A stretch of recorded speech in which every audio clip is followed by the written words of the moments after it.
You know Gray Bar for electrical parts, but there's one more thing you may not be thinking of us for that can help maximize your next project's total value. Our pre-project planning services are designed to help you win the bid, save on labor costs, and keep your installers productive across your entire build. The sooner you call us, the better. Because when we're there from the beginning, we can anticipate your needs and help you solve problems before they become problems. Yep, Gray Bar does that.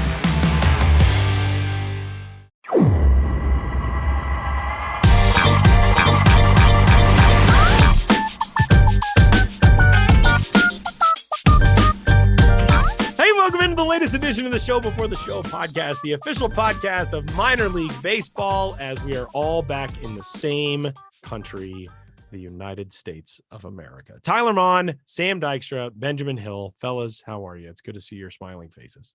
I mean, it's good to see your smiling face too, and have it be on the same, I was going to say country Wi-Fi, but we don't really share that. Like, even though we're in the same country, you are still several hours away from us. That is true. I'm probably like, if we were to take the same mileage between where I am now, where you guys are, we'd be like on two different continents over there. You know what I mean? Right, it's so weird. Like when you compare the size of continental Europe, it's like, oh yeah, right. Everything's pretty close together over here compared to where we just have wide swaths of everything in the States. But yeah, I feel we're recording this on an afternoon and it's still morning for you. Like it's right. That's in the same country, but like things are still a little weird. But it is good to have you back, Tyler. Thank you. It is good to be back. Ben, how are you? I'm doing all right. I'm feeling a little introspective today because September 22nd. Is today the 23rd? Today is the 23rd. I got the day wrong, but I thought today was the 22nd. Anyhow, 20 years ago, September 22nd, 2002, I moved to New York City. So wow. I've been in this city for 20 years. Happy anniversary, man. Yeah. So that's, there's nothing you can really do with it. I'm just had more or less what constitutes a normal week, but that's basically my entire adult life, those 20 years. And had no idea, like, not unique to me, but I had no idea what I was getting into when I first moved to New York City in 2002. And, it was a totally open book from there. And so the person talking to you now is just what happened to that guy over the course of 2 decades, for better or for worse. But there is some pride with New York City. I feel people can be precious about living in New York, but it does have its unique challenges. And to stick it out for 20 years through a lot of life changes does make me feel like, not that I won, because I'm always like fighting with New York City, like, haha, I'm still here. Like New York City would care. New York City is an uncaring mistress. She does not care whether I'm here or not. But I always feel like, haha, I'm still here. You can't get rid of me so easily. And, but to what end? Why is it a competition? Why am I always thinking about at what point I became or will become a real New Yorker? What is real? I don't know. We got existential in a hurry on this week's episode of the Show Before the Show podcast. Making it 20 years in New York is a pretty big accomplishment, man. Congratulations. Yeah. I'm pumped for you. That is really cool. If 20 years ago, I'd known that I'd last 20 years and that I'd be doing a minor league baseball podcast over Zoom, who could have predicted? You would have said, what is a podcast and what is a Zoom? Yeah. Hopefully you wouldn't say what is minor league baseball, though. Hopefully you would have known at that point. No, I didn't know. I thought it was just major and nothing else. I didn't even learn about minor league baseball till 2005. All the things you can learn in 20 years. That's true. It covers a wide scope. It really does.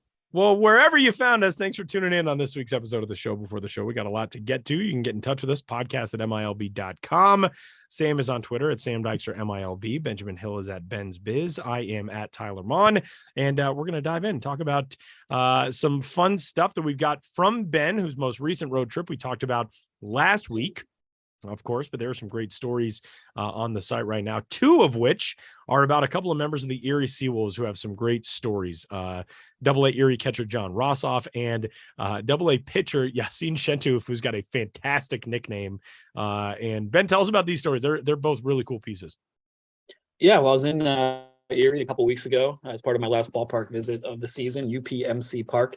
And as we're talking right now, the Erie Seawolves are in the Eastern League Finals for the first time in their existence. They were established as a New York Penn League franchise in 1995, moved up to the Eastern League in 1999, and never won a title and never even made it to the finals until this year in 2022. So having met some of the players and recently visited the city and the ballpark, I feel, a little more connected to this particular playoff run than I do to most. And game one of the finals is taking place Saturday. It was originally scheduled for Sunday, but they moved it up a day because of the weather. And be interesting to see what happens. Erie versus Somerset, New Jersey, Central New Jersey. So when I was in Erie, I got to know two of the players. I'm always digging around for stories. I leave the prospect analysis to my more prospect analysis inclined peers, such as the esteemed Mr. Sam Dykstra. But, if a player has an interesting story and I get wind of it, I like to write about it. So one guy is Yaya Shentouf, and his real name is Yasin, Yasin. And he said that he's had the nickname Yaya for the entirety of his baseball playing life, which goes back to when he was about 7 or so. And that is because he talked a lot, and his coach in youth baseball said that he brought to mind the Sandlot character Yaya, and they just started calling him Yaya. And this childhood nickname is now stuck for the entirety of his baseball life. And Yaya, sometimes he closes games. I think he had 7 saves during the regular season. He's listed at 5'9", is probably shorter than that. He's a 36th round draft pick. He's not too high on the radar in terms of, Detroit Tigers top prospects, but he's been a really solid reliever. He's like a little fireball, has a lot of energy. And, he's known, his teammates know him as a guy who talks too much in general, but also a guy who probably interacts with fans too much. And he says, I will talk to anybody, anytime about anything. And sometimes it annoys my teammates, but he's a huge fan favorite in Erie because he will give anyone the time of day. The bullpen there at UPMC Park is right in the left field corner with a walkway, up against the fan walkway. So it's very easy to interact with them. And, I just like to get to know these kind of guys who, you might not hear about in the prospect sphere, but are doing really well at Double-A, and you never know what could happen. And really a lot of connections along the way. So if you're going to be following the Eastern League Championship Series, keep an eye out for Yaya Shentouf, a reliever, and also John Rossoff, a catcher. He's a reserve catcher, and I wrote a story about him as well that's on MILB.com. John Rossoff went to the West Point Military Academy, played baseball there, became a catcher in college. He had not played catcher until he was in college. Signed with the Detroit Tigers as an undrafted free agent, made his professional debut in 2018. And then at the same time he graduated and essentially signed with the Detroit Tigers, he also was commissioned as an officer in the Army. So his entire professional baseball career has been in tandem with him being an active duty military officer. And one of the ways he was able to juggle this is by enrolling in a program called WCAP, World Class Athlete Program, run by the Army, in which your job in the Army becomes, training to be a world-class athlete. In this case, his goal was to make the 2020 Olympic team. He made it as an alternate, ended up not actually on the active roster, but really unique situation to be an active duty military officer, to be spending his off seasons, at Fort Benning or at Fort Carson, to be in the WCAP program, to be trying to make the Olympic team, and playing minor league baseball in the Detroit Tigers organization. A lot going on, a unique path. And, he made the analogy, maybe it's kind of obvious, but I think it's worth saying, he's a leader now in the military. And he said, leading a 35, 40-man platoon is a lot like, being a catcher for a ball club, and that you have to, rally the troops, and you're the one who kind of knows what's going on the most on the field, and you have to know what makes each individual guy tick, whether they need a kick or a pat on the back or whatever it is. It's as much psychological as it is physical. So for him to bring those military skills into minor league baseball and vice versa, I think is an interesting story, and really nice guy. And I like to champion the underdog when it comes to the minor league baseball playing field. And John Rossoff and Yaya Shentouf on the Erie Seawolves, who might just win a championship. And, I cover all of minor league baseball. I don't like to show rooting interests. I really enjoyed Somerset when I visited there last year. Fun ballpark, great front office staff. So, I'm not choosing favorites, but I just feel a little bit connected to Erie right now. And I'm trying to just amp those neutrality levels up as high as they can go and not be biased whatsoever. Well, it sounds like you might be setting a precedent here, Ben, of if people want, or if teams want postseason luck and postseason fortune, they should have you to the ballpark like just before the playoffs begin. It seems to be working out for the Seawolves so far. Real quick, you had another story from that trip from Rochester. Now, a lot of us grew up doing yard work with our parents, but that never became a professional thing. It seems to have done so for the Red Wings, who have a father-son pair working the grounds crew, right? Yeah, I got a story about Gene and Gino Buonomo. I hope I'm saying that right. Buonomo.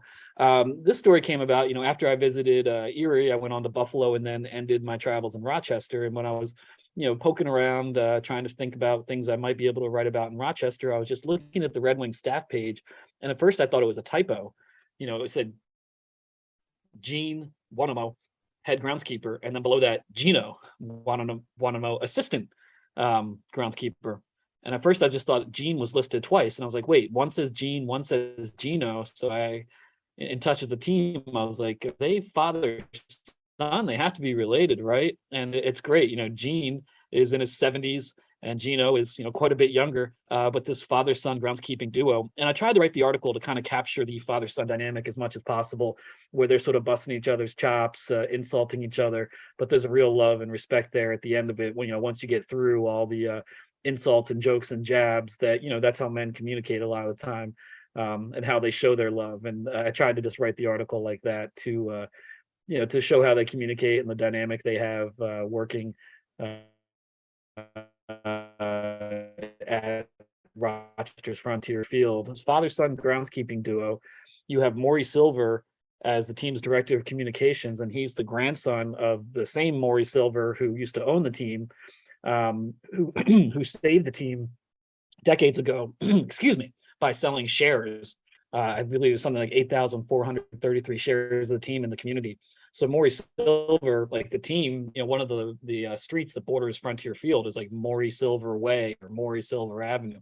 So now you have Maury Silver, the grandson, working with the team. General manager Dan Mason has his son Cam working in like a baseball ops role at the ballpark right now. The organist Fred Costello, who's been there 47 years. His wife Kathy has been the nighttime receptionist for almost as long, and so on and so forth. There's just a ton of family connections in Rochester, and I think I'll write a little bit more about that down the line. But to start with, Gene and Gino, couple characters on the grounds crew, and you can check out that story as well. So find all the good stuff from Benjamin Hill at MILB.com. And of course, you can follow Ben on Twitter at Ben's Biz, on Instagram at Ben's Biz. And I swear I only have a mildly jet lag brain. Thanks, Ben. Thank you. I just hit the mute button just in time to cough and then got right back on to say thank you. And I don't think that's what you're supposed to do. You're just supposed to let these things go unspoken and just be a professional. Sometimes you do have to feel like a little proud of it, though. Like, I got it covered up. And now I want you all to know that I did it well. I get it. Exactly. Because how else you can get the credit? Show before the show continues next.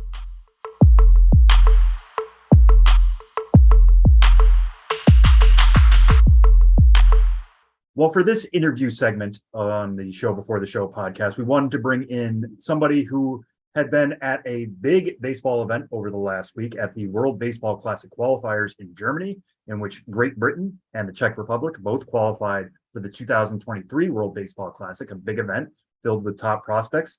We figured we'd bring somebody on the show to talk about it, tell us what they saw, tell us what European baseball was like. And then we remembered that we have that guy on the show anyways. So we're going to bring in the lead broadcaster for the World Baseball Classic qualifiers in the English language, our own Tyler Mon. Tyler, welcome to your own show. Guys, thanks for having me. It's so good to be here. Yeah. But yeah, no, obviously we talked about this in the last segment. You've been over in Germany for the last week, broadcasting the games alongside Ryan Rowland-Smith Big qualifiers, big names that were included there, but just kind of take us through the experience to begin with. I mean, it's so cool to be involved with the WBC in any capacity because it is a very awesome event. But to be there for the qualifiers, in which nothing is promised to any of these teams, to any of these countries, and you have some non-traditional baseball countries competing for a spot on a world stage like this, and the fact that it was Great Britain, which we know is a soccer country, a football country, and the Czech Republic, which might be more of a hockey country, I guess, both clinching their opportunities here. It seemed really cool from afar, but what was it like on the ground? It was maybe the best event that I have ever been involved in my career. And a big congratulations to both of those teams, Great Britain and the Czech Republic, each going to be making their first full-fledged World Baseball Classic appearances. They had not qualified for the full tournament as of yet. And I think that's a huge next step for the WBC, seeing these new countries make their way through the qualifiers. And the host venue was absolutely amazing for anybody who got a chance to watch and tune into the broadcast. First of all, my voice is a lot better, as I'm sure you can tell. Second of all, you could probably glean from watching those broadcasts just how cool that venue was. Armin Wolf Baseball Arena in Regensburg, Germany, which is the home to Legionnaire Regensburg, the Bundesliga team, and that is the name of the baseball league as well. The Bundesliga team in Germany.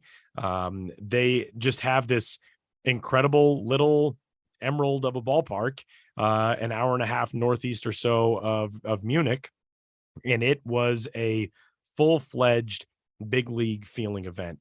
And the storylines were outstanding. I mean, we had a South Africa team there that really had a lot of challenges over its training process. They'd been dealing with load shedding on the electrical grid back home in South Africa, so they couldn't practice at night because their practice facility didn't have any lights because the electricity was cut over their travel or over their training periods. The squad that we saw there from don't want to touch on the teams that made it through to the last days first. So we'll go through some of the early eliminated teams.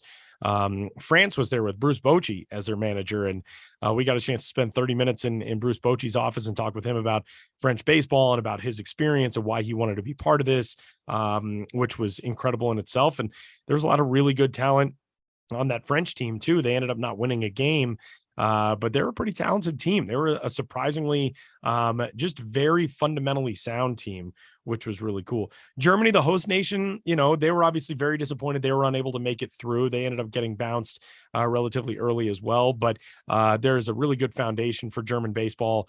And obviously they've got the facility to continue to host world-class events. And they knocked it out of the park with that.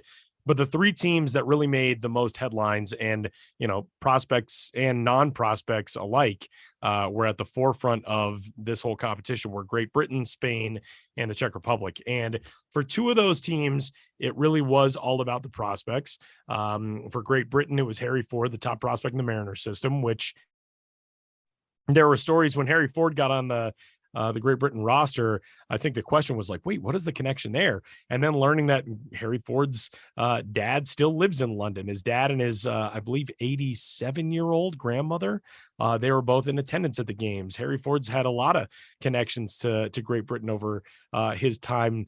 I say as a kid, he's still only 19, so he's still a kid. But Harry Ford was a force for Great Britain out of the leadoff spot. And man, he was so much fun to watch. On the Spain side, it was Noelvi Marte, used to be his organizational teammate with the Seattle Mariners, and of course was traded to Cincinnati as part of that Luis Castillo deal at the trade deadline this year. Marte similarly was a monster at the plate for his team, and certainly is one of those guys who you look at and go, oh, okay, I get why he's the number 18 prospect in baseball. He just has the build, the acumen, the athleticism that you expect in a top 20 prospect. And then there was this scrappy little Czech team of an entirely homegrown roster, with the exception of one player who was born in New York but has lived in the Czech Republic for almost a decade now. Every single player on that team has come through Czech baseball development. There are a lot of formerly affiliated players there. Martin Červenka is probably the most remembered name by fans who follow this podcast. He was a longtime minor league catcher with the Baltimore Orioles and the New York Mets. Wojtek Menchik was the leadoff hitter and the spark plug, the shortstop who was briefly with the Angels. He was released this year, but formerly with NC State. He was on a College World Series team.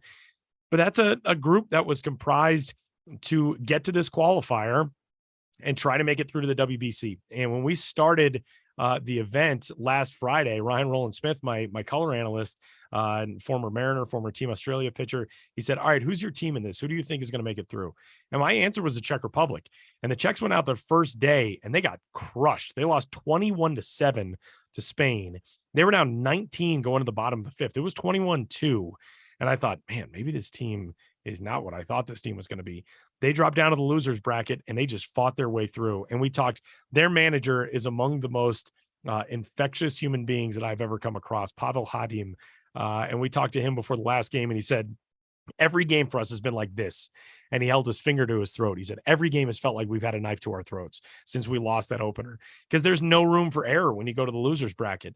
And they had to do it the hard way and they did it. And, their stories are incredible. The guy who started the last game for them, Martin Schneider, he's a fireman. He only pitched 19 innings in the Czech Extra League this year because he was kind of dealing with some injury issues. And he came out and pitched into the seventh. There's an 85 pitch limit in the World Baseball Classic for pitchers. He made it into the seventh. He went 6 1/3. He was incredible. Mikhail Kovala is their top reliever. He's 18 years old. He's committed to go to Georgia Tech. They've got guys on that roster who had to leave the celebration to drive home to the Czech Republic overnight because they had to work the next day. Their manager, Pavel Hadim, is like the leading neurologist in the Czech Republic. There was a tournament, somebody told us about a previous tournament. It might have just been a European competition, Harlem Baseball Week or something like that. He couldn't go because he couldn't find anybody else to cover his neurological doctor appointments. He couldn't find anybody else to see patients. They are just an incredible story, man. And the event was unbelievable. It was really just a joy to get to be a part of. Yeah. And I guess just picking up off that, what was it about that Czech team then? Part of me wonders, anything can happen right in this setup in which there's not 7-game series, not 5-game series. It's 1-game series, which we're not used to really in baseball, right, outside of like world or wild card rounds or like tiebreakers, game 163, something like that.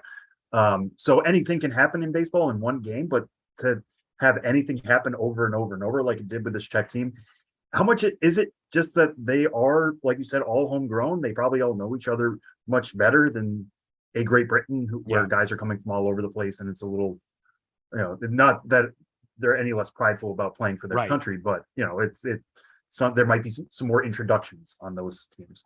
Yeah, I think that's a good way to put it. And it really was, especially going into that last day between the Czech Republic and Spain, it was sort of the tale of two philosophies of how to build a WBC team. That Spain team had 2 Spanish-born players on it.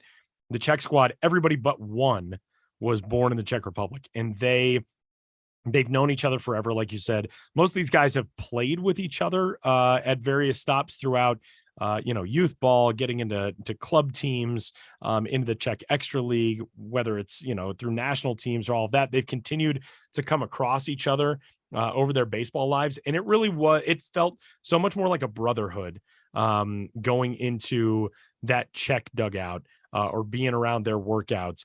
That was a team that felt like a family because they've been doing it together for so long. And that was really pretty amazing. And, Pavel Hadim, the manager, he said to us on the first day when we talked to him, he said, we're a small country with big dreams. And I keep telling these guys that that's what they have to think of themselves as in order to be on the stage and compete.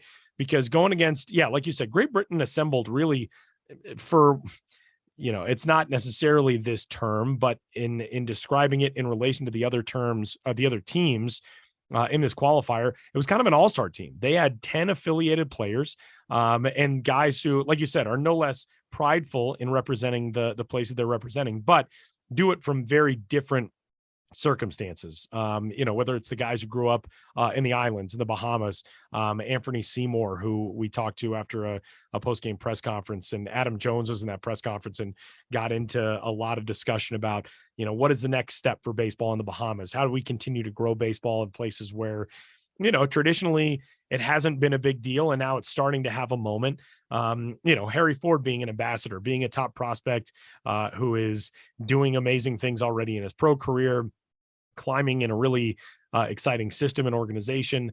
That was one side of the coin. Spain was the other side of the coin. They were largely a lot older guys from Venezuela or the Dominican Republic or Cuba, who qualified via their heritage and having passports and all that type of stuff. But just a vastly differently constructed roster than what the Czech Republic had. So that was interesting, because going into that final day, especially with the Czech team coming off a 21-7 loss against Spain the first time out, you really wondered, like, okay, this Czech squad has made it here to the end, but do they have enough? We saw what they did against a team that was largely current or former affiliated guys, and they got waxed in that game. Are they going to have enough? And they went out and they showed it. And seeing the way those guys celebrated was amazing. I mean, that just felt like it meant so much more in terms of legitimizing what they are doing to build that national program in the Czech Republic, and that you couldn't help but feel your heart swell with the way those guys celebrated. And, I posted this on Twitter the other day, the official WBC account. This was probably 24 hours ago, but when they posted that the Czech team had won, the quote tweets of that original tweet were in at least 7 different languages. And that's what the World Baseball Classic does. You start spreading these stories, and the fact that Great Britain's in it for the first time. Jazz Chisholm has already said that he plans on playing for Great Britain, another Bahamian guy who qualifies through his place of birth, and obviously adds a huge name to that roster going forward. For the Czech team, there was a tweet from a sports news channel in the Czech Republic that said Czech baseball just shocked the world.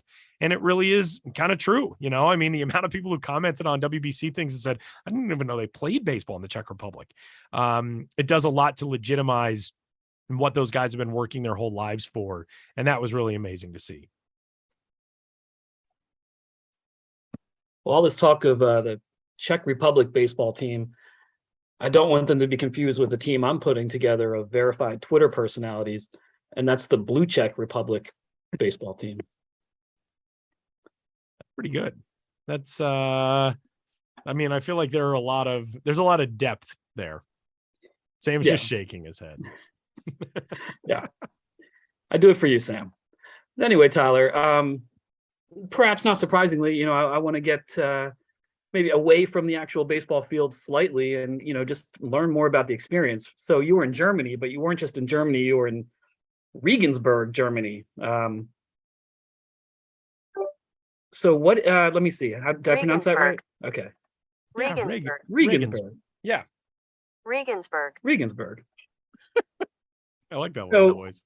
You were in Regensburg, and I'm not sure if prior to the WBC, I'd ever heard of Regensburg. What was the town like, and what was the ballpark setting like? The town was amazing. It, as so many places in Europe are, Germany is a place that has been largely reconstructed, especially over the last 105 years or so. But Regensburg is one place that somehow seems to have avoided some of the worst impacts of the wars in Europe in the 20th century. So it is largely, especially the Old Town area, really medieval feeling, which is amazing. My girlfriend Beth came with me to the tournament. We actually did a week just traveling around beforehand, and on our one night off, we got a chance to walk around the downtown area. There is a bridge, an old medieval bridge that was constructed in like the 1100s. That bridge is coming up on 1,000 years old. This country is not even 250 years old. And that, well, I guess as of last year was 250. Whatever. I'm not good at math. I'm a broadcaster. But that, when you're standing on something that is 4 times older than the place that you come from, it just puts so many things into a different perspective with how long that city has been around, how long people have been, living their lives and growing and finding love and dying and being part of that community. And it was amazing. And I got a chance to talk with Toby Dietrich, who's the broadcaster for the Legion of Regensburg team. And Toby said, we're really just a sports city. Men's and women's teams do very well there, and a whole bunch of other sports. Regensburg is actually the home of Germany's baseball academy, which did produce Max Kepler, the most famous German ball player, of course, now with the Minnesota Twins. Max came through that academy, but there's a 30-person dormitory that the baseball club hosts players along with the ice hockey club, which is located a short distance away. And they just love their sports there. And the town was incredible. I mean, you walk on these old cobblestone streets, or you see the churches and the statues. And it's the type of place that makes you realize, like, oh, right, the world is so much bigger than the four walls I find myself in at home. And it's moving in that way. And it was really cool. The passion, especially that the local fans had for the event, I think, especially if you look at the calendar of an event like this and you see, okay, game one is on a Friday afternoon and it's Spain versus South Africa. So it's two non-local teams that probably won't have a huge fan base traveling.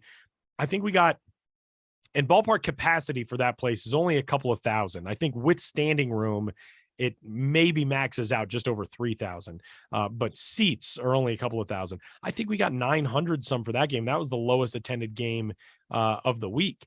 We were over 2,000 for one of the Germany games. Had Germany advanced and been playing to make it into the Classic, I think we would have had even more. But it was great. I mean, the town was great. The food was amazing. I've eaten a lot of pork over the last couple of weeks, especially last week in Germany. And German mustard, man, like the sweet mustard that they have there, incredible. I'm a big fan. I haven't eaten a leafy green vegetable in like a month, basically. It's very healthy. Well, there's nothing wrong with that. I think you should do anything you want all the time with no restrictions whatsoever. And no not worry repercussions. about health. Yeah. I mean, what does it really matter? It doesn't. It doesn't, exactly. Well, speaking of food, in terms of, I know you're in the broadcast booth and, don't get to be there in the stands with the fans, but just all the things we associate with baseball, the food and the hot dogs, mascots, walk-up music or between inning music, fans, the way they respond, the way they chant. What were unique in ballpark elements to the WBC that maybe were, stood out to you or, were distinctly different from a, traditional or stereotypical United States ballpark experience? Yeah, no, that's a great question. It kind of felt almost like a hybrid between sort of the US model and the Latin American model, where there was, some staid elements of game presentation that you would find at a major league game, but there was also a lot of like start of an at bat. They would play a song at the start of every pitch. They'd fade the song out. And when the pitch was done, they'd fade the song back up. So the music was constantly going. Fans were constantly into it. The public address announcer, a guy named Joe, was incredible. And Joe, the second to last day of the tournament, and like I said, if anybody got a chance to watch, you noticed that my voice gave out on me after 10 days of double headers for the U15 World Cup in Mexico a few weeks ago, and then 6 days of double headers in Germany. Joe came in the second to last day and said, "I heard your voice is broken." And I said, "Yes, it is, Joe. Thank you." And he gave me these, he said, "I have a very good friend. He's an opera singer. And he gave me these lozenges for you. He said they'll help your voice." And he was right. They did. But Joe being on the mic, he would give almost like some commentary or some explanatory things during the game. So for example, when the infield fly rule would go into effect, Joe would point out what had been called. So fans who were not familiar with it would understand why, X had happened in a certain play. And I thought that was really cool. The ballpark food was amazing. There is a restaurant at the ballpark that's actually open outside of, game hours. It's kind of a fully functioning restaurant, but it's in the stadium. And the food there was really neat. But outside of that was all more like local vendors. There was a vendor that was like a creperie, but also sold like those roasted German holiday nuts. So like almonds and cashews and things, sprinkled with cinnamon sugar and roasted. And the smell of that was unbelievable. stands that were selling sausages and burgers and big German steins of beer. And the fans, man, I mean, that's what it comes back to with these international events for me always. The fans were so incredible. And the thing that I loved most was seeing fans showing up repping their local club. So whether it was, the Heidekopf team from Heidenheim, who they call the Haida Heads, because the supporters group, their thing is they print out big cardboard cutouts of their players' heads and they hold them up during the games. Those folks were there. People with their, Berlin Flamingos gear. There were a few mascots there. France brought a mascot. France had their rooster. He wandered around. Even after France got eliminated, he was still there. Big ups to the rooster for hanging around. Germany had a fox, which walked around with a free hug sign, which was like a little creepy. But the fox was cool. The whole experience was just, if you were somebody who had never gone to a baseball game and you saw the billboards in town for the Classic and you thought, maybe we should go check this thing out, I think it made fans instantly. And their embrace of the event was just so full-throated. It was really pretty incredible. The ballpark experience, the game presentation experience. There weren't, on-field contests and those sorts of things like we're used to in minor league games. But they kept people engaged throughout. And it was really amazing that way, because you often kind of wonder, well, what is that going to be like when you go to a different place? They did a fantastic job with it. Yeah, I wonder how much of that music thing that you're talking about, the fading in and fading out, wonder how much that could be reproduced here. Right. Especially in affiliated ball or anywhere, Yeah. indie ball, high school, college, whatever. I'm a little fascinated by how that works and how reproducible it is. All right. So before we wrap this up, and I want to touch on one other thing quick before we do that, but before we get off of your time in Germany, Great Britain, Czech Republic have officially qualified. Do they have a chance? Not to win the whole thing, but to surprise some folks in the main tournament that's coming up after the turn of the year? Very valid question. I think what we don't know right now is which pool they are headed to. So this is the largest World Baseball Classic pool of any WBC yet. It's in the past been 16 teams. It's now going to be 20 teams. So 2 teams qualified from Regensburg. 2 teams will qualify from Panama City coming up next week. I'm actually leaving on Tuesday for that. And we'll start on September 30th for those games. And 6 teams there: Panama, Pakistan, Argentina, Nicaragua. I knew I was going to do this and I was going to forget the other ones. I have them up here. So it's Panama, Nicaragua, Brazil, Argentina, Pakistan, and New Zealand. Brazil and New Zealand are the ones I forgot. I'm sorry, Brazil and New Zealand. Brazil is actually an interesting story too, because from what we've heard, so Barry Larkin was originally supposed to be the manager of that Brazil team.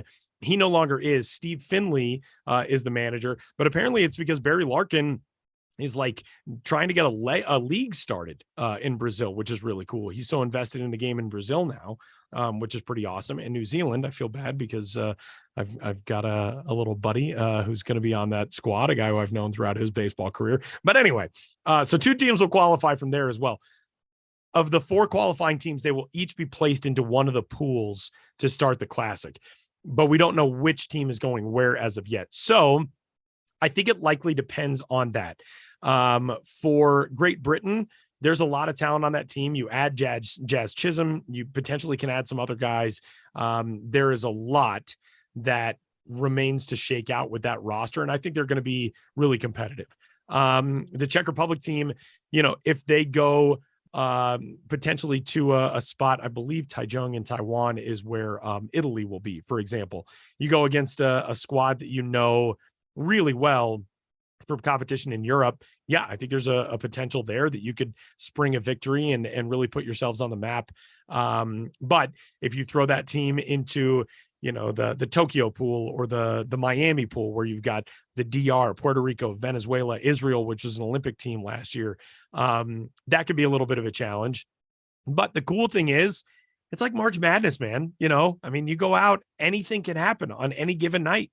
And that's what I love about the Classic so much, is the fact that you have these stories that continue to surprise you and continue to just make you realize why you love sports and why you love this game. And in March, these teams are going to have a whole heck of a lot of fun. Yeah, and I think just getting on that stage, as we saw, I mean, the celebrations that both teams had after just qualifying were indicative of what a big a moment it was for both of those baseballing nations. All right, Tyler, before we let you go real quick, you mentioned you will be going to Panama City very quick turnaround for you early next week for the Pool B qualifiers between Panama, Nicaragua, Brazil, Argentina, Pakistan, and New Zealand, as we just mentioned. Anything you're looking forward to in particular out of those 6 teams? Anybody you know who's specifically going to be competing? Not necessarily like a Harry Ford or Noel B. Marte, but anybody folks should follow. That's that group of teams is going to be really interesting because there's a lot more unknown, I think, from, especially from the Pakistan side. I know that's going to be a team that's comprised of some older guys, some younger guys, I think still some current college ball players, guys with roots in very different baseball backgrounds than just the classic, like, oh, we threw out, 25 affiliated players or former affiliated players and we'll roll with those guys. Pakistan's going to be fascinating. Brazil, to see the progress that they've made from qualification, in past WBC qualifying events to 2022, the growth of baseball in Brazil has been substantial. So seeing them will be really cool. New Zealand's national teams have not really gotten to play much in recent years on the baseball side. Same with Australia, because their COVID restrictions have been so substantial. They haven't been able to travel and take part in international events for the most part. So seeing what that group is going to be like will be really interesting. I'm very excited to see Panama, the host nation, and what they put together as a roster. Estadio Rod Carew, which will host the event in Panama City. They've done a ton of renovation work to Rod Carew Stadium, and so that's really exciting for those fans and for Panamanian baseball. It's going to be fun, man. I'm really excited. Argentina is kind of a surprise story. They had been lobbying to be included in this. Argentina's had a ton of success in international softball in recent years, including winning a men's World Cup championship. But in baseball, still kind of a burgeoning nation there. And it'll be really interesting to see the sort of roster that they have, and if they have any converted softballers from how successful they've been in that sport. Nicaragua is a really talented group. They are a squad that I think, you look at the amount of talent that Nicaraguan baseball has produced, and you would be surprised as to like, oh, I know that guy. Oh, I know that guy. So there are good storylines for every team in the Panama qualifier, and really excited to get to talk about those with a fully functioning voice by next week. Yeah. Well, after we wrap up this podcast, which we will do very shortly, rest. I'll go back to vocal cord rest. Yes. Well, Tyler Mon, thank you so much for joining us on the Show Before the Show podcast, as you literally do every week. This is not that different, but it is a little different. We wanted to celebrate your time in the World Baseball Classic qualifiers, with more to come next week. So thanks again for doing this. I'm glad Germany was such a great success, and hopefully Panama will be as well. Well, thanks, dudes. I appreciate you having me on this plucky little show of yours. And you can follow, by the way, at worldbaseballclassic.com, roster announcements, all that stuff will be coming soon. You can watch the broadcasts at MLB.com, worldbaseballclassic.com, Facebook, YouTube, all kinds of places you can follow the broadcasts. And these ones will be at a little bit more normal time, because we'll be on Central Time in Panama City, I believe. So you can tune in to all of them. Get in touch. Let us know. No excuses, people. Follow Tyler and his adventures in Panama next week. We'll be right back after the break with, well, me and Tyler talking about more on-field baseball action from the minors and the Arizona Fall League.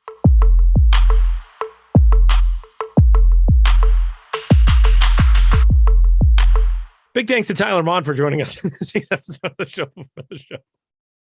I had to throw that out at you. And we should have coordinated in that. I should have done that, but also I love that so much. So no, it stays. It's staying in. Oh man. Well, let's keep rolling. Let's talk about some on-field stuff as the minor league baseball season gets closer to its culmination here by the end of the month of September. We have Arizona Fall League rosters to discuss. The AFL squads are here. They were announced actually a week ago.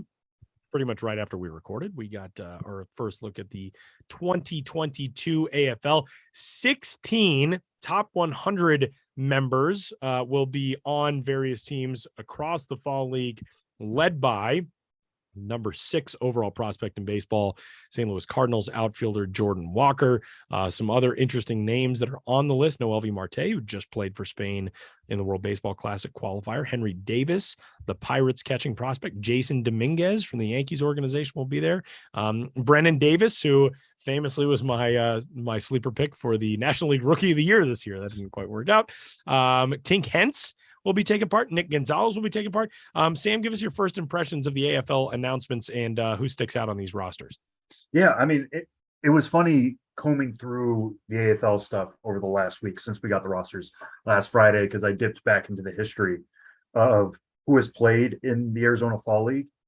And I know we say this every year of just how loaded a league that is year in and year out, but it's insane, the alumni list. I mean, you look at who's big in baseball right now.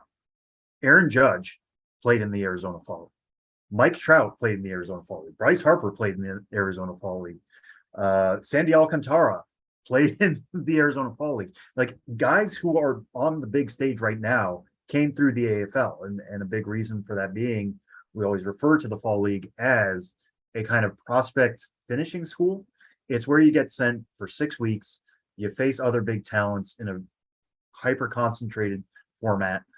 You're not necessarily playing every day just because every roster is so loaded, but you're getting to extend your season a little bit. You're not playing against guys who are on your level necessarily. Some are coming from AAA. Some, like Jackson Merrill or Tink Hence, are coming from Single A. But all of these guys are talented. And you mentioned, the 16 top 100 prospects we have going here. Jordan Walker is the highest ranked on MLB Pipeline's list. He comes in at number 6 overall. Something to watch with him. He tore up AA this year at a very young age. He was only 19 at the start of the year when he got sent to AA. Spent all season at Springfield, hit above 300, continued to show power. But at the end of the year, the Cardinals started moving him from third base to the outfield, and they played him at all 3 outfield spots. Now that work is going to continue in the AFL. It's not just about getting him more at-bats, because he had plenty. It's about getting more exposure to the grass, seeing the 3 outfield spots, seeing where he fits best. Is he going to be okay and right? Does he have enough arm for that? I think he could handle it. Could he even be somewhat of a center fielder? I think sometimes his athleticism is a little bit underrated. I don't think he has enough speed to stick in center field full time, but hey, they used to say that about Aaron Judge too, and he got a lot of looks in center in the major leagues. Said it about Julio Rodriguez. They said it about Julio Rodriguez. Now, I think Walker is a step behind both of those guys, but it doesn't hurt to get exposure to center field in the Fall League. So I'm going to be keeping close eye on that. The second highest ranked guy we have is number 13 overall, Jordan Lawler, who this will be his 5th team that he played for in 2022. He played at Single A, played at High A, played at Double A. He had a short rehab stint in the Arizona Complex League. Now he's finishing out the year in the AFL. And I'm always fascinated by D-backs prospects who go to the Fall League, because they're playing in what will be their backyard someday, if all goes well, if Jordan Lawler isn't traded, or if his development doesn't go sideways. But the fact that he's constantly been challenged by the D-backs, they did this with Corbin Carroll previously. Now he's a major leaguer, probably the favorite to win the NL Rookie of the Year next year. How is Lawler going to respond to that? He has all 5 tools. Maybe the biggest question mark might be his arm, but the hit tool is played, the power is played, the speed has been good. So now getting another opportunity for him to show that off in Arizona, which is where he wants to be long-term, I'm going to be really fascinated by. You mentioned Brennan Davis. I love that storyline because he's coming back from a back injury. He definitely needs the at-bats, but he's also going back home. He is from the Phoenix metropolitan area. So that's got to be a little extra boost for him. He's going to be showing up feeling comfortable. It's a little bit like Spencer Torkelson last year. Spencer Torkelson played in the Arizona State system. I guess he played for Arizona State. That's what I mean to say. So him going to the Fall League just felt very natural. It ended shortly because he had an injury that ended his AFL campaign pretty early. But Brennan Davis spending 6 weeks in the desert, I think, is going to be a big boost for him. Somebody who has his eye on making the majors next year. And I'll just end it with this one because you mentioned him as well, Tyler. Jason Dominguez from the Yankee system. Evaluations on Dominguez have been all over the place the last 2 years. I think last year there were some people saying he's maxed out physically. Like, he's a pretty decent player right now for single A, which is what he played last year. He never played in the complexes or on the complex league circuits anyway. But he's maxed out. He's not going to add much more power. He's probably going to slow down because there's not an obvious way for him to add speed. And this year he repeated the level, but seemed to get better as the year went on. It kind of became clear that all Jason Dominguez needed was experience. He just needed time. He needed experience coming out of the Dominican like he did, and especially when he did, because the pandemic ruined a potential year of development for him. He's been young everywhere he's played. Now he's going to get even more experience. Finished out the year at AA, and he's still continuing to do that. Somerset's in the Eastern League Championship Series against Erie, like Ben mentioned earlier. But this is such a big opportunity for him, and somebody who has been so well hyped for a while, and then I think people were disappointed when he didn't meet that hype, and now he's on the way back. It's just going to be a fascinating time for Jason Dominguez. So we're going to be keeping a close eye to see how all 5 of his tools now play in an environment that typically is pretty hitter friendly anyway. So those are the big names in the AFL. Strike 2 this week. Who's going to be the surprise in the AFL? We have seen some prospects put themselves on the map with really, really good Arizona Fall League seasons. And yes, sometimes it's limited sample size and sometimes it's short season and blah, blah, blah. But the AFL provides you an opportunity to go up against the best of the best. Sam, if there is somebody who maybe is a little bit under the radar, but you think has the opportunity to sort of go off in the AFL and grab some eyeballs, who is it? Yeah, I like the way you put that in terms of just a little under the radar, because that's my pick is the number 6 prospect in the Arizona Diamondback system. Again, fascinated by guys who go to Arizona anyway, but my pick is Davison De Los Santos, who is the second highest ranked D-backs prospect going to the Fall League this year. Only 19 years old, was 18 at the beginning of the year when he was at Single A Visalia. He played at 3 levels himself this year, finished out the year at AA Amarillo. I remember talking to some folks earlier in the spring about De Los Santos and them saying, like, it's 80 raw power. It's insane what he can already do in terms of his strength at his age. And he continued to show it this year. Didn't necessarily really pop in terms of numbers. I mean, it's not like he had an OPS in the thousands. He slugged .499 across 3 levels, which is great for being that young, but it's not quite like, oh my gosh, look at this guy's power numbers. He hit 22 homers in 126 games. But the underlying data, the exit velocity, all of it is there for him to really pop out. He just needs the opportunity. And I think the Fall League is perfect for him in that way, in that he could hit some home runs that I think are going to rival anybody else's. Jordan Walker's, you name it. Some of the best power hitters in this year's Fall League. Henry Davis, the number 1 overall pick. And if De Los Santos can put together 6 good weeks for having such limited experience that he does at the upper levels, I think he's already kind of on the cusp of the top 100, but a strong Fall League could push him over the edge by the time we do our 2023 update. Or it could make him even closer to the edge and somebody who, by the time he moves back to AA next year, again, when he'll only be 19 years old at the start of the season, he could be right on that cusp again and give him a lot of momentum in a time that I think this is the most exciting the D-back system has been in quite some time. So finding somebody else who isn't a Jordan Lawler, who isn't a Corbin Carroll, who isn't a Drew Jones, all very toolsy players, to have this guy who's very squarely, here's your job, hit in the middle of the lineup, be a big bopper to send these really fast guys moving around the bases. That would be huge for the Arizona system. They already have him. He's already really good. The Fall League could take him to that next level. So our final topic for this week's episode of the show before the show, minor league playoffs continue, wrapping up at some levels, still rolling along at others. The AAA Triple Championship is coming up in Las Vegas. Sam, give us the breakdown. I have been focusing on other baseball things, and I was like, all right, playoffs are almost done now. Yeah, I mean, they are done at the single A and high A levels. We should shout out the winners of all these leagues here real quick, being a minor league podcast. The St. Lucie Mets are the champions of the Florida State League. The Charleston River Dogs are the champions of the Carolina League. Lake Elsinore took the California League crown. In the Northwest League, Eugene swept Vancouver 3-0. Bowling Green defeated Aberdeen in the South Atlantic League, and South Bend captured the Midwest League. Double A, all those leagues right now are just about to go to their championship series. We mentioned Erie and Somerset are playing in the Eastern League, Wichita and Frisco in the Texas League. And then the AAA championship coming next week in Las Vegas. Two best teams from the International League will play one game. Two best teams from the Pacific Coast League will play another game.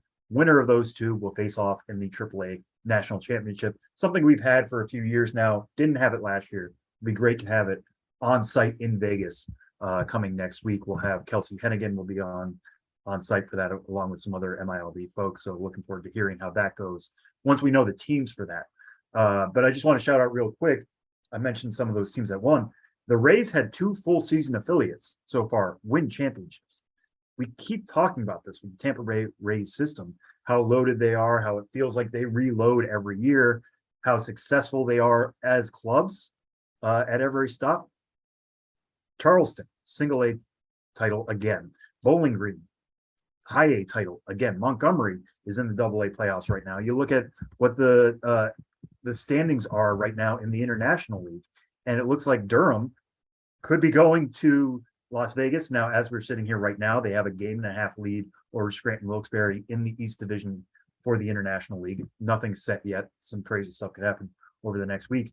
But you could be talking about all 4 full season affiliates for the Rays heading to their respective postseasons. 2 of them already have championships. I believe the Florida Coast League team also won a championship. It's not a full season, but again, what the Rays are doing, they're just establishing this base layer of success that by the time you get to St. Pete, you know what it's like to win. That's no small thing. You know, obviously we all want to see guys improve individually, and individual development is still kind of the number one thing when it comes to the minor leagues. But if you're used to winning, you're going to play winning baseball by the time you get to the majors. It hasn't quite resulted in a World Series title yet, but you have to be excited if you're a Rays fan, knowing that a guy like Kyle Manzardo, knowing that Jonathan Aranda, who's now on the team, the major league club, knows what it's like to win at the lower levels. This is big for all of these stops. A guy like Carson Williams getting that started now with Charleston is huge. So seems like the Rays continue to do this. It's not easy to do, as easy as they make it look, but it's just been incredible what's happened to that organization once again in 2022. And that is that for 3 Strikes on this week's episode of the Show Before the Show. Our good pal Josh Jackson stops by here momentarily. Josh has become Mr. Autumn Man, which is ordinarily Sam's duty, from the Onion piece from several years back. But Josh, the other day, he was like, it's turned perfectly fall here. And he's texting me about this coat that he's got that he loves now, that he hasn't worn in a long time. He's sending me pictures of Callie, his dog, out in the spreading orange and yellow leaves. I love it. He's so happy. I mean, I got to say, Josh has a head start on me in the Autumn Man race. True. Living much more.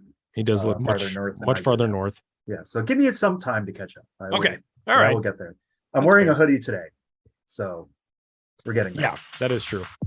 Josh Jackson, Mr. Autumn Man himself, stops by for Ghost of the Minors, and we're back to wrap it up on the other side.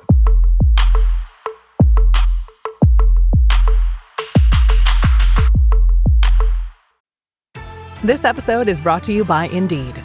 Stop waiting around for the perfect candidate.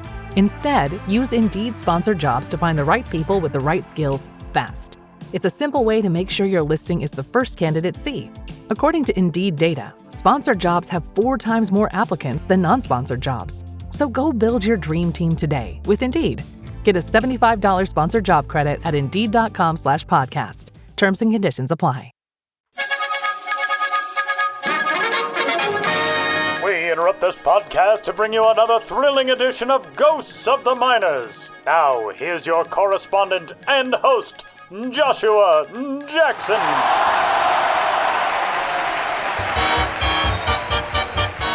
Welcome back to Ghosts of the Minors, in which all of you out there in Radioland must identify the legitimate historical ball club hiding amidst the fraudulent pair. One was short-lived but real.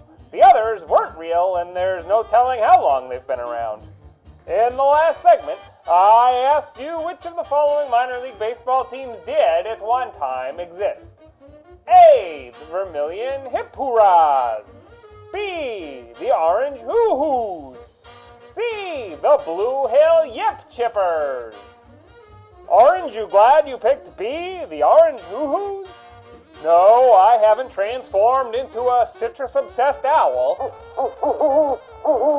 The Orange Hoo-Hoos represented a Texas town nicknamed the Fruit City on the Louisiana border just about due east of Beaumont in the Gulf Coast League of 1907 and 1908. In addition to its reputation for producing produce, Orange had no fewer than 15 sawmills in the late 19th century. One explanation for the Hoo-Hoos moniker holds that it's from these sawmills that the baseball club took its name. The International Concatenated Order of the Hoo-Hoos, a fraternal organization of lumbermen, was founded some 270 miles north-northwest in Gordon, Arkansas, and held its first big concatenation, that is, meeting, some 220 miles east-southeast in New Orleans. Another account holds that the Hoo-Hoos' horrible start to the 1907 season inspired Orange fans to viciously and unremittingly hoo at their players. The two explanations for the name aren't mutually exclusive, of course, and who's to say who the Hoo-Hoos came to be called anything other than humiliating? In the season of '07, they went through 3 managers only to go 50 and 65 and finish 21 and a half games behind first place Lake Charles. The first of those managers was Tim Cook, but don't compare Orange's Tim Cook with Apple's. The Hoo-Hoos Cook could replace no jobs. He couldn't even hold his own, giving way to Roland Vitter, who turned the Orange Club over to, again, leave Apple out of it, Mac MacDonald. On May 20th of that inaugural '07 campaign, Who might have been on first, but he sure as heck didn't get to home plate. The Hoo-Hoos played 17 scoreless innings against eventual champion Lake Charles before the game was called because of darkness, prompting some discussion in the press over whether or not a 17-inning 0-0 game was some kind of record. It wasn't, the Houston Post declared, but declined to state what the record was. In any event, no one could accuse either side of juicing that day, and chances are Orange had old A.H. Richardson on the mound for that game, as he went 9-1 that year. Promising, or not, as the Hoo-Hoos were, the entirety of that first iteration of the Gulf Coast League folded in June of '08, leaving Orange with a bittersweet feeling, as its club peeled out to a 15-14 start before it felt the squeeze with the rest of the circuit. And that's how the Hoo-Hoos heard enough. Now, on to the question for next time. Which of these clubs was ready for cyberspace way back when? A. The Everett eBays. B. The Bremerton Browsers. C. The Lincoln Lynx. Want to know the answer? Get clicking. Or tune to the next Ghosts of the Miners. But for now, you'll have to excuse me. My producer Ben Hill is taking up taxidermy, and he's already bored stiff.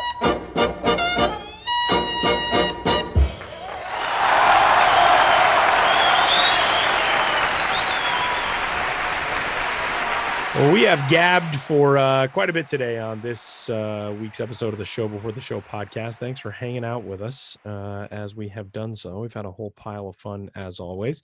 You can find all of us on social media at Sam Dykstra MILB, at Josh Jackson MILB, at Ben's Biz, and at Tyler Mon. And keep watching the minor league playoffs. We've still got a few champions to crown. Yeah. Now I want to issue a slight correction to what I said last time. The Rays lost in the Florida Complex League Championship, but they still made it. But still, they made it, right? They still made it. Unbelievable. So that's an accomplishment on its own. But yeah, wanted to correct the record on that. Sorry to the FCL Yankees. I did not mean to take a title away from you. But still, yeah, so many champions still to crown. A lot of games still on MILB TV, all of which means something. And as well, World Baseball Classic qualifiers next week on MLB.com. Yeah. So much baseball to stream, even ready as we turn here towards autumn. Getting ready, baby. So big thanks to all you guys for tuning in. And for Sam Dykstra, my name is Tyler Mon. We'll talk to you next week from Panama. See you then.